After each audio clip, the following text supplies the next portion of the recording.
नमस्कार, हमारा नाम है समरीन और आपने देखना शुरू कर दिया है खबर अनफिल्टर्ड। देखिए, बिहार में सम्राट की सरकार, आप बखूबी जानते हैं कि बिहार को नया मुख्यमंत्री मिल चुका है और बिहार के नए मुख्यमंत्री का नाम सम्राट चौधरी है। यानी कि बिहार में अब नए अध्याय की शुरुआत होने जा रही है। लेकिन अब भी कई ऐसे सवाल हैं जिनका जवाब सभी तो आज हम इन तमाम सवालों पर विस्तार से तफसील से बातचीत करेंगे। तो एक बार फिर से इन तमाम मुद्दों पर सीधी बातचीत करने के लिए हमारे साथ सीनियर जर्नलिस्ट विनय कुमार जी हैं। सबसे पहले बहुत बहुत शुक्रिया बातचीत के लिए। नमस्कार। नमस्ते जी। सबसे पहले तो हम आपसे जानना चाहेंगे कि बिहार को नया मुख्यमंत्री मिल चुका है और बिहार में अब सम्राट की सरकार है, इस पर आपकी एक राय क्या है? देखिए, सबसे बड़ी बात है, ये आज भारतीय जनता पार्टी के लिए एक ऐतिहासिक दिन है, क्योंकि भारतीय जनता पार्टी कई वर्षों से लगातार कोशिश कर रही थी कि हमारा व्यक्ति मुख्यमंत्री बने, और आज भारतीय जनता पार्टी कामयाब हो गई है। उत्तर भारत में जो हिंदी पट्टी जहां हम कहते हैं, वहां हर राज्य में भारतीय जनता पार्टी अपना मुख्यमंत्री बनाने में सफल रहा।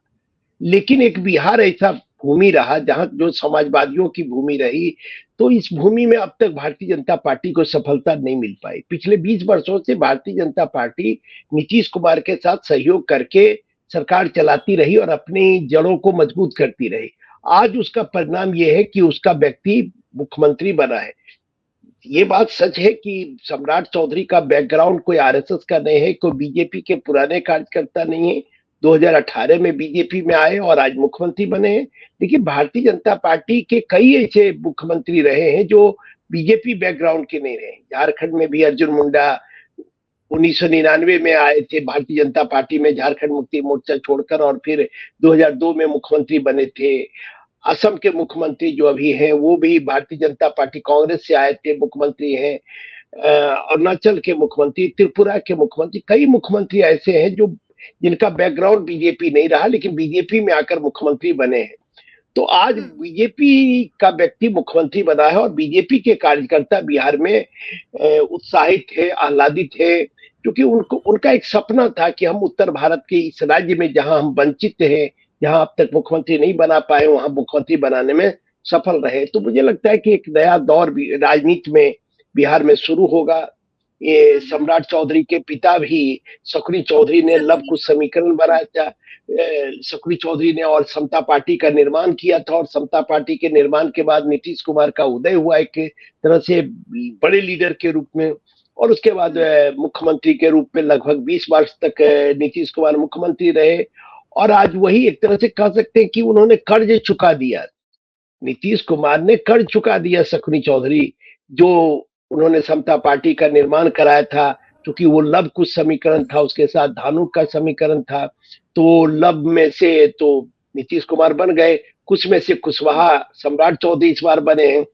लेकिन ये दूसरे व्यक्ति है जो मुख्यमंत्री बने हैं कुशवाहा समाज के। इनसे पहले सतीश कुमार सिंह मुख्यमंत्री थे, और सतीश कुमार सिंह जो पूर्व केंद्रीय मंत्री नागमणि के ससुर थे, वो 5 रोज के लिए मुख्यमंत्री बिहार के बने थे।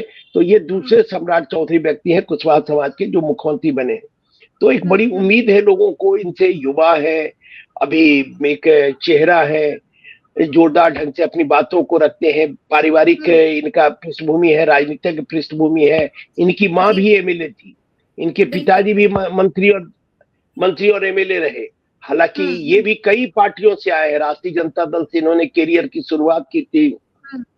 24 साल की उम्र में ही इनको मुख्यमंत्री बना दिया गया था बिहार में, कैबिनेट मंत्री। बाद में इनको बर्खास्त किया गया, और ये देखिए बड़ी विडंबना है। उस समय जदयू, ये जब राष्ट्रीय जनता दल के मंत्री थे बिहार में राबड़ी सरकार में, तो यही भारतीय जनता पार्टी और समता पार्टी जो थी वो इनके खिलाफ आंदोलन करती थी और इनको बर्खास्त कराने में सफल रही थी। तो एक बहुत बड़ी उपलब्धि मानते हैं हम कि ये है यही राजनीति इनके लिए भी। और यहाँ पर कोई परमानेंट दोस्त और दुश्मन होता है विनय जी, लेकिन हम आपसे ये भी समझना चाहेंगे कि कारण क्या है। नीतीश कुमार ने सम्राट चौधरी के नाम पर ही विटो क्यों लगाया है? क्या समझ में आ रहा है, अंदर की कहानी क्या है? उसका उसका सबसे बड़ा कारण है कि जब समता पार्टी बना था, तो ये लव कुश समीकरण और उसके साथ धानुक का समीकरण, तीनों जातियों को जोड़कर उन्होंने एक वोट बैंक बनाया था। ये करीब-करीब 10-11% ये आबादी है बिहार में। इसके साथ उन्होंने अपर कास्ट को जोड़ा था, अति पिछड़ा को जोड़ा था और तब वो लालू प्रसाद यादव के खिलाफ लड़ाई लड़ने में सफल रहे। क्योंकि लालू यादव का भी एक वोट बैंक था, मुस्लिम यादव का वोट बैंक था, जो करीब-करीब 14% यादव कहता है, 16% 14 से 16% मुस्लिम आबादी है, तो 30% उनका भी वोट बैंक था। तो उस वोट बैंक के खिलाफ इन्होंने भी अपना एक वोट बैंक बनाया और तब वो लगातार चुनाव में लालू प्रसाद यादव को पराजित करते रहे। और पूरे कार्यकाल में जब से 2005 के फरवरी के बाद से अगर आप देखेंगे, तो लालू हर चुनाव में पराजित होते रहे, सिवाय 2015 के चुनाव, जो लालू प्रसाद और नीतीश कुमार एक साथ मिलकर लड़े थे। और जब नीतीश और लालू एक साथ मिले थे, तब तो लालू प्रसाद यादव की एक तरह से वापसी हुई थी। नहीं तो 2010 के विधानसभा चुनाव में लालू प्रसाद यादव की पार्टी केवल 22 सीट जीतने में कामयाब रही थी।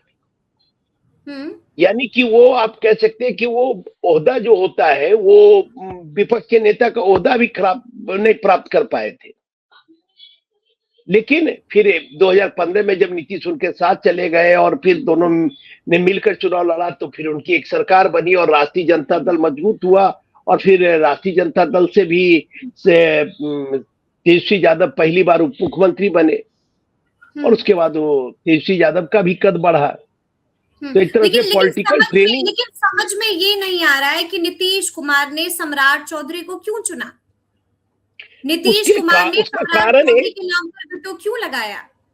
क्या जेडीयू में कोई दमदार शख्स नहीं था जिसके नाम पर वो विटो लगा सकते थे? सम्राट चौधरी देखिए, उसका कारण है कि ये अपना वोट बैंक को बचाए रखना चाहते थे, अपने वोट बैंक को मजबूती देना चाहते थे। क्योंकि लव कुश समाज जो है, तो लव तो 20 साल राज कर लिया, अब कुशवाहा समाज को राज करने की बारी है।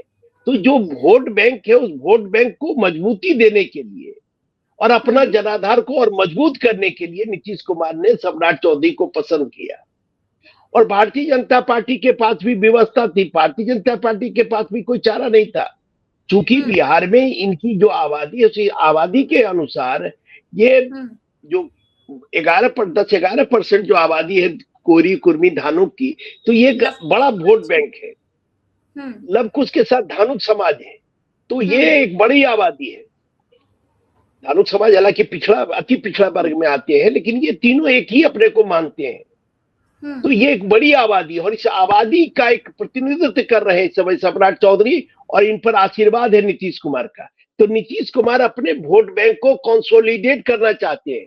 कल नीतीश कुमार के पुत्र अगर निशांत कुमार राजनीति करेंगे, तो उस वोट बैंक के निशांत भी मालिक रहेंगे। तो उस वोट बैंक को मजबूत करने के लिए उन्होंने सम्राट चौधरी को आशीर्वाद देने का काम किया और सम्राट चौधरी को मुख्यमंत्री बनाकर अपने समाज में उन्होंने मैसेज देने का काम किया है। आप भी बखूबी जानते हैं विनय जी कि बीजेपी के अंदर कई तरह के ऐसे लोग हैं, कई सारे ऐसे गुट थे जो सम्राट चौधरी का विरोध कर रहे थे, लेकिन अंतिम तक नीतीश कुमार जो चाहते थे वही हुआ, बीजेपी को भी सरेंडर करना पड़ा। नहीं, देखिए, सबसे बड़ी बात है नीतीश कुमार की इच्छा के विरुद्ध तो कोई बन नहीं सकता था बिहार में इस समय। और चूंकि जो चुनाव हुआ था 2025 का, वो नीतीश कुमार के फेस पर हुआ था और नीतीश कुमार के कारण एनडीए को 2 से 2 सीटें मिली थी। तो नीतीश कुमार, और ये नारा भी था कि 25 से 30 फिर से नीतीश। तो नीतीश कुमार के मर्जी के खिलाफ अगर आप काम करते तो पूरा बिहार में मैसेज खराब चला जाता। लेकिन अब नीतीश कुमार के आशीर्वाद से सम्राट चौधरी बने हैं और नरेंद्र मोदी और अमित शाह का तो आशीर्वाद है ही, क्योंकि उनके पार्टी के बिना नरेंद्र मोदी और शकुनी चौधरी जो उनके पिता है कह रहे थे कि दुनिया के सबसे लोकप्रिय नेता नरेंद्र मोदी और अमित शाह और बिहार के सबसे लोकप्रिय नेता नीतीश कुमार, तीनों का आशीर्वाद सम्राट चौधरी को है। ये इसलिए ये बेहतर काम करेंगे। आज सम्राट चौधरी के पिता शकुनी चौधरी सबसे ज्यादा खुश है कि उनका सपना था, वो चाहते थे मुख्यमंत्री बने, लेकिन उनसे बचपन में सम्राट चौधरी कहते थे कि आप पापा नहीं बन पाए, लेकिन हम बन के दिखाएंगे मुख्यमंत्री। और आज अपने पिता के सपनों को सम्राट चौधरी ने पूरा करने का काम किया है। तो ये बिल्कुल, सम्राट बिल्कुल, चौधरी बिल्कुल। में ये कॉन्फिडेंस शुरू से था, बचपन से था कि उनको हुँ, मुख्यमंत्री बनना है। हुँ। कुछ इसी तरह की और बात करके नीतीश दिखा कुमार भी दिया सम्राट कहते थे, चौधरी। नीतीश कुमार भी कहते थे हुँ, कि एक दिन हमको हाँ, मुख्यमंत्री बनना है। और हुँ, हुँ, सम्राट चौधरी भी कुछ इसी तरह की बात करते थे बचपन में कि हमको मुख्यमंत्री हुँ, बनना है। जो पापा आप नहीं बन हुँ। पाए, यानी कि सुखनी चौधरी नहीं बन पाए, वो हम सपना पूरा करेंगे। और जीते जी सम्राट चौधरी ने अपने पिता के सपने को साकार किया। आज अपने राजभवन में उन्होंने देखा शपथ लेते हुए अपने बेटे को, सुखनी चौधरी ने, तो उनके जीवन का सबसे बेहतरीन पल ये रहा मेरे ख्याल से।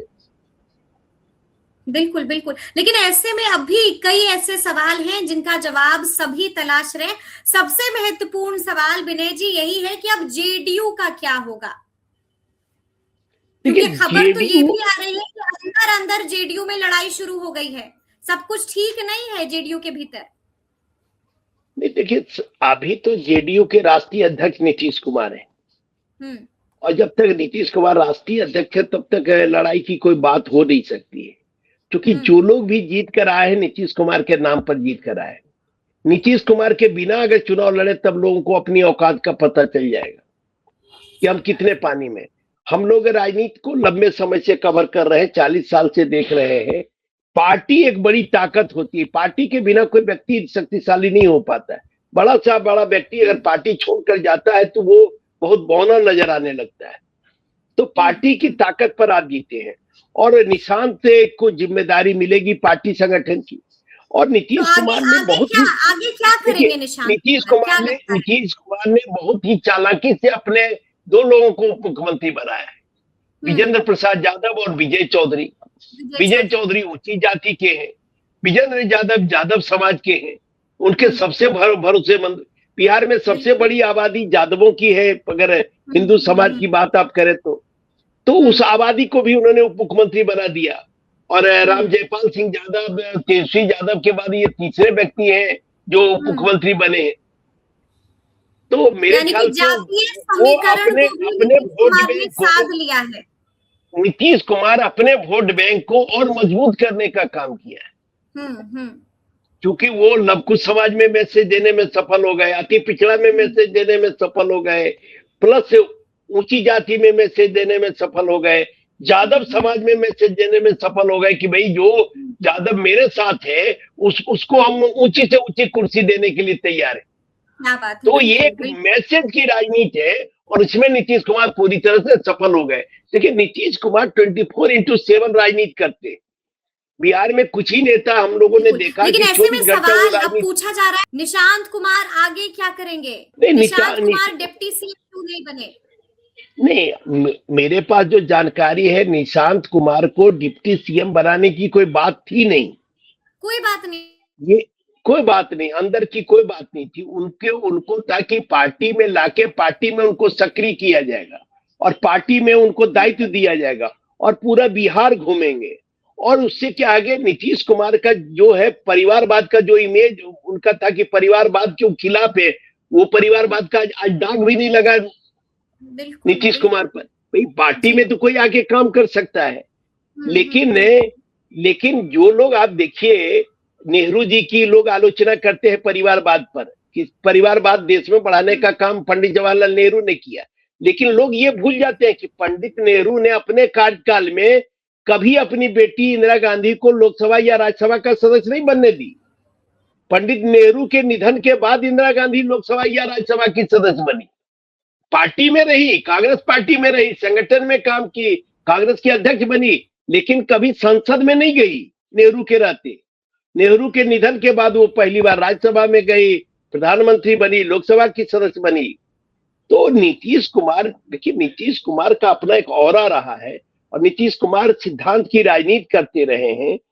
और नीतीश कुमार ये इन चीजों को समझते हैं कि आगे निशांत के लिए कितना आसान हम और रास्ता बना दें, अपने वोट बैंक को मजबूत करें, समाज में मैसेज दें कि हम परिवारवाद से ऊपर है। अब हुँ, पार्टी के लिए वो काम करेंगे तो पार्टी के कार्यकर्ता उनका नाम लेंगे, पार्टी के कार्यकर्ता उनकी मांग करेंगे। और तब तक नीतीश कुमार की जो उम्र है, जो सेहत है, वो हो सकता है संन्यास भी ले ले भविष्य में, राज्यसभा में चले गए। हो सकता है कुछ साल के बाद जब उनका तबीयत बहुत अच्छा नहीं रहे शारीरिक रूप से बहुत नहीं रहे, संन्यास भी राजनीति से ले सकते हैं और तब निशांत फुल फ्लेज पावर में आ जाए। और देखिए कई ऐसे नेता रहे भारत में, चंद्रशेखर जी थे, अपने जीते जी बेटे को नहीं बनने दिए MP MLA. CK Singh Bihar के पहले मुख्यमंत्री, जब उनके बेटा का नाम लेके गया तो उन्होंने कहा कि भाई मेरा पहले त्याग पत्र ले लो कांग्रेस पार्टी से, तब हम हमारा बेटा चुनाव लड़ेगा, या तो वो लड़ेगा या हम लड़ेंगे। चंद्रशेखर जी के बारे में भी, चंद्रशेखर जी जो प्रधानमंत्री बने उनके बारे में भी ये बात था। जब उनके बड़े बेटा पंकज का हुआ कि टिकट 2004 में दिया जाए लोकसभा का, तो बोले कि तब हम चुनाव नहीं लड़ेंगे, तो लोगों ने विड्रॉ कर लिया पंकज का नाम वापस। जो समता पार्टी के नेता थे उस समय दिग्विजय सिंह, वो चाहते थे उत्तर प्रदेश से लड़ाना पंकज को, तो बाद में पंकज तो नहीं, उनके छोटे भाई जरूर अभी राज्यसभा के सदस्य बीजेपी से चंद्रशेखर जी के। और कर्पूरी ठाकुर भी अपने जीते जी नहीं, कर्पूरी ठाकुर के मरने के बाद रामनाथ ठाकुर आए और केंद्र में मंत्री है, राज्यसभा के सदस्य है। तो बहुत सारे लोग सिद्धांत की राजनीति करते हैं और नीतीश कुमार भी सिद्धांत की राजनीति करते हैं। तो इसलिए अपने ऊपर कोई दाग कि नीतीश कुमार का हम लोग बहुत लंबे समय तक हम कवर किए उनको एक पत्रकार के रूप में। अपने शरीर पर या अपने चेहरे पर या अपने कपड़े पर कोई दाग लगना नहीं देना चाहते नीतीश कुमार, और उसी का परिणाम है कि आज उन्होंने उप मुख्यमंत्री नहीं बनाया। कोई निशांत बनने के लिए तैयार नहीं। देखिए खबरें इस तरह की चल रही है, लेकिन मेरा अपना व्यक्तिगत मानना है कि नीतीश कुमार नहीं चाहते थे कि वो बने और बने उन पर ये कोई आरोप लगे। और निशांत के लिए तो भविष्य खुला हुआ है, निशांत के लिए आगे राजनीति खुली हुई है। पार्टी लीड करेंगे, पार्टी का कार्यक्रम में भाग लेंगे, तो कौन आगे लीड करेगा? 29 का चुनाव कौन लीड करेगा? जदयू से तो निशांत लीड करेंगे, तो उनके लिए एक अवसर है। अब मंत्रिमंडल पर टिकी हुई है, क्या नए चेहरों को मौका मिलेगा? देखिए निश्चित रूप से मुझे लगता है होगी जी, जैसे मुझे लगता है कि चूंकि युवा मुख्यमंत्री हैं तो कुछ युवाओं को अवसर मिलेगा, कुछ युवाओं को निकाला जाएगा। और भारतीय जनता पार्टी इसके लिए जानी जाती है, भारतीय जनता पार्टी प्रयोग करती है, क्योंकि भारतीय जनता पार्टी चाहती है कि हम आज नितिन नवीन को राष्ट्रीय अध्यक्ष बनाया गया, ये सोचकर कि नितिन नवीन का जो उम्र है अभी 20-25 साल आगे राजनीति करेंगे, सम्राट चौधरी आगे 20 साल राजनीति करेंगे। तो भारतीय जनता पार्टी युवाओं को निकाल रही है, श्रेयसी सिंह को निकाल रही है, महिलाओं में प्रमोट कर रही है, आगे आने वाला 33% महिलाओं को आरक्षण मिलने वाला है उसमें। तो ऐसे में कुछ नए चेहरों को, कुछ युवा चेहरों को बड़ी जिम्मेदारी भारतीय जनता पार्टी भी दे सकती है और जदयू भी दे सकता है, क्योंकि निशांत का जो टीम है, टीम निशांत, उसमें जो 15-16 विधायक है सब युवा है, यंग है, सब काबिल लोग हैं। मैंने कोमल सिंह है, बहुत पढ़ी लिखी महिला है, आपको ऋतुराज है, आनंद मोहन के बेटे हैं, रूहेल है, रूहेल बहुत अच्छे हैं, उनके पिता भी मैंने एमएलए रहे और बहुत योग्य आदमी थे। तो उनका जो टीम है, निशांत का टीम, निशांत बहुत काबिल लोगों का टीम है और बहुत ही मंजे हुए तमाम उसमें नेता है, जो हालांकि कम उम्र के सब है, सब मेरे ख्याल से 40 के आसपास के हैं, 30 से 40 की उम्र होगी उस टीम के सदस्यों की। तो वो आगे आने वाले 30 साल आगे राजनीति करेंगे। क्या टीम निशान से भी किसी को मौका मिल सकता है? मौका मिल सकता है और मिलना चाहिए, मेरे समझ से मिलना चाहिए। इसलिए मिलना चाहिए कि युवाओं को आगे आना चाहिए। अब आप देखिए राजनीति में एक दो अनुभवी लोगों को एक तरह से उप मुख्यमंत्री बनाया गया जदयू से, विजय चौधरी और विजेंद्र यादव। अब कुछ युवाओं को भी मुझे लगता है कि नीतीश कुमार मौका दे सकते हैं। तो देना मौका।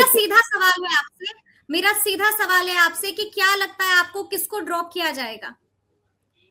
नहीं देखिए, ड्रॉप अभी तो सब ड्रॉप हो गए, आज की तारीख में तो कोई नहीं है। आज की तारीख में विजेंद्र यादव और विजय चौधरी छोड़ के जो भी मंत्री थे सब ड्रॉप हो गए, बिल्कुल हो गए। अब तो आज तो सब भूतपूर्व है। नीतीश कुमार से लेके तमाम 3 लोगों को छोड़कर तमाम उनके मंत्रिमंडल के सारे लोग भूतपूर्व हो गए। भूतपूर्व विधायक, भूतपूर्व मंत्री ही उनको लिखा जाएगा। बिल्कुल बिल्कुल विजय सिन्हा को भी भूतपूर्व मुख्यमंत्री लिखा जाएगा। तो आज तो सारे लोग ड्रॉप हो गए। अब कहिए कि किनको फिर लेना पड़ेगा, किनको इंडक्ट किया जाएगा, ये सवाल है। तो ये देखिए इस बार क्या है समरीन, इस बार देखिए इस सरकार के पास अपार बहुमत है, बहुमत का कोई कमी है नहीं। 202 का इसके पास स्ट्रेंथ है, 243 के हाउस में 202 बहुत बड़ी ताकत है, कोई थीन मेजोरिटी की सरकार नहीं है, इसलिए ये प्रयोग कर सकती है। ये सरकार प्रयोग कर सकती है, ये यहाँ के नेता जो बड़े नेता वो प्रयोग कर सकते हैं और कुछ नए चेहरों को मौका देकर हम लोग डिस्कस करेंगे कौन बनेंगे, वो अगली कड़ी में हम लोग डिस्कस करेंगे, उस पर एक एक नाम पर डिस्कस करेंगे। फिलहाल तो अभी आज सम्राट का दिन है और पाटलिपुत्रा के नए सम्राट चौधरी बने हैं, बीजेपी के बने हैं।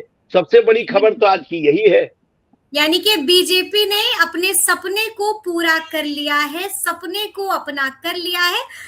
तो फिर ये पूरी बातचीत और ये पूरा वीडियो जरूर बताइएगा।